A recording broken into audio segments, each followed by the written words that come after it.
What's going on, guys? Welcome to Everything Always. My name's Michael Roman. Now, it's not every day that the news that makes the normal Hollywood trades concerning the Marvel Cinematic Universe crosses over into mainstream media, so you can imagine my surprise when I noticed the independent headline that Rogue would be the first X-Men to enter the MCU via Captain Marvel 2. And as I pulled on the threads of the story, aside from the other details offered, I was not surprised to find out the source of this. We're going to break down where this news is coming from, what it means for Captain Marvel 2, the introduction of the X-Men into the MCU, and more importantly, the history between Rogue and Captain Marvel specifically, and how the inclusion and introduction of one may mean the preclusion and exclusion of another in Captain Marvel, someone who's seemingly been on the public hot seat for quite a while. We're going to break down all the layers to this story, but first, if you could grab the subscribe button. We're giving away 2 PlayStation 4 Pros, as well as a whole slew of other Marvel related stuff, including a limited edition Infinity Saga box set. If you want to be entered to win, all you have to do, hit the subscribe button,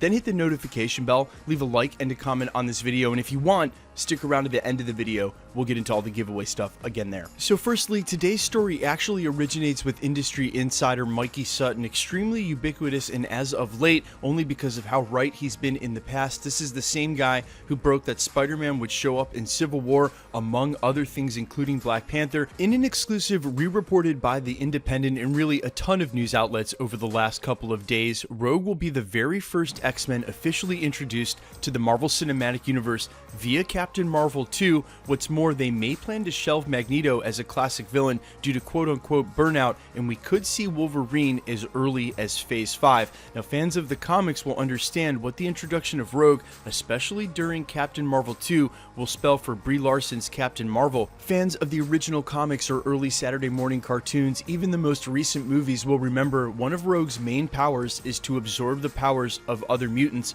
and in the comic storyline where she runs into Miss Marvel at the time, she's actually intercepted by the Brotherhood of Mutants first, making her a villain before she's reformed, becoming a member of the X-Men. Under the manipulation of Mystique and remembering that Rogue was just a kid at this point, she actually goes off after Carol Danvers on her own. She holds on to her so long that she wipes out all her powers and her memories, and then attempts to kill her by throwing her off the Golden Gate Bridge. She is eventually saved, and it's in fact Carol Danvers who makes it over to Professor X, and the X-Men is eventually able to gain her memories back with the help of Charles Xavier, but loses all emotional attachment to the person that she used to be, even though she can remember. And of course, for Rogue, we remember that she had to wear gloves the whole time. She can't control her immense absorption powers that come with skin-to-skin contact. Eventually, she does learn to control them, but that's only further down the road after she's been secluded from her most loved ones like Gambit, not being able to touch anyone. Now, there's a ton to unpack here, specifically because if they're not going to introduce Mystique,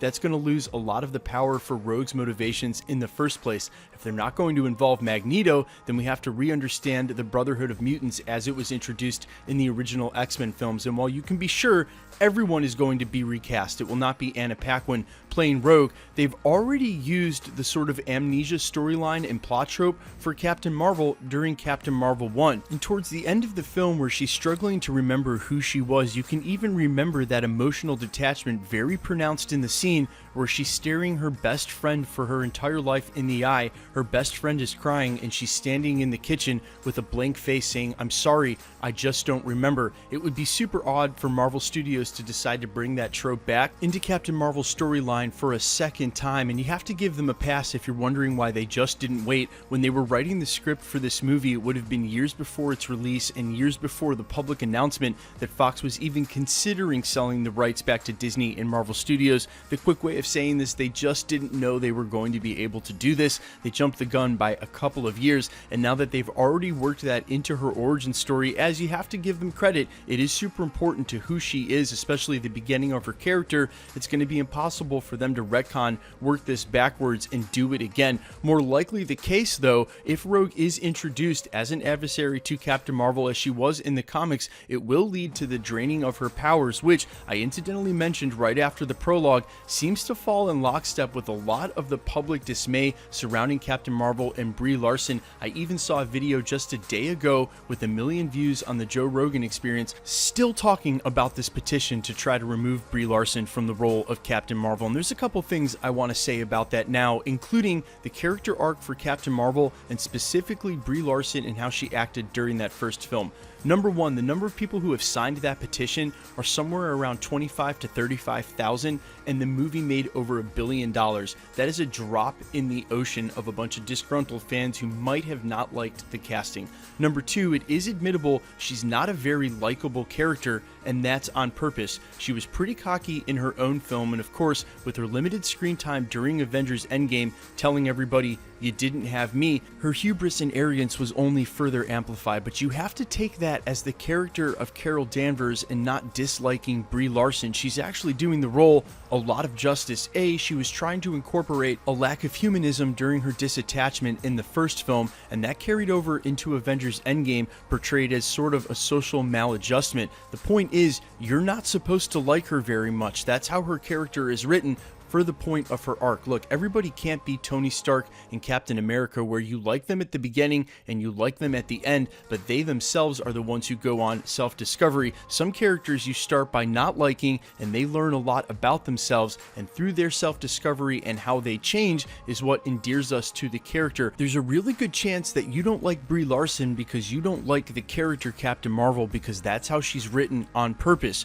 She's supposed to be prideful, she's supposed to be arrogant, and she's supposed to not have a lot of social skills. That doesn't lead to a very likable character, but in her arc over these next couple of phases, you're going to find that you share a lot in common with her, that she's built of the same ilk as a lot of the Avengers, and I think she's going to change a lot and earn our respect and endearment, and that's a different kind of character than we're used to, especially when it comes to superheroes, who we generally like and side with right off the bat. Kevin Feige has been extremely vocal, especially with these properties that are being reacquired from other studios that have already been used on the big screen, of wanting to do them justice, but wanting to do them differently than how they've been done before, and they were able to put their money where their mouth is when it comes to Spider-Man. We didn't get the normal Uncle Ben or Dr. Octopus story at all. Rather, they were able to put Peter Parker in space rather quickly. And when it comes to these new franchises like the Fantastic Four and the X-Men that have been done for so long on the big screen, you can be sure that same MO is going to continue over. Now, of course, because they have this Marvel Cinematic Universe, they're not forced to make an X-Men 1 and force everyone into the team in the very first outing. They can now very slowly introduce the characters as they need in different narratives to eventually bring the team together over time, over the next phase or two. Kevin Feige was also very clear when he said that the Fantastic Four are taking precedent over the X-Men, but that doesn't mean that we won't get members of the X-Men cropping up all over the place over the next couple of years in phases, so that when we eventually do get the team, some of the characters are already well known through other franchises. Marvel Studios has been doing this the whole time. There's no reason for them to stop now, and especially having all of these players under one roof, they're able to plan this out much better than they were able to plan out the Infinity Saga, and we all loved how that turned out. Guys, let me know what you think in the comments about all of this. Were you aware of Rogue killing or almost killing Carol Danvers, or at least being integral to the storyline and the origin that we've already seen? And can you see what I mean about them now having the time and the space to be able to build these characters out and not rush it? Also, aside from Rogue and obviously Wolverine, what X-Men do you want to see introduced and where? I know there's been a lot of talk about Storm possibly popping up in Black Panther with her connection to T'Challa, some others in other places, but let me know which X-Men you're most excited to see first in the MCU, your thoughts about Rogue finally being introduced during Captain Marvel 2, and quickly let's get into the giveaway stuff before I let you go. We're still giving away 2 PlayStation 4 Pros, the next of which is at the 600,000 subscriber mark.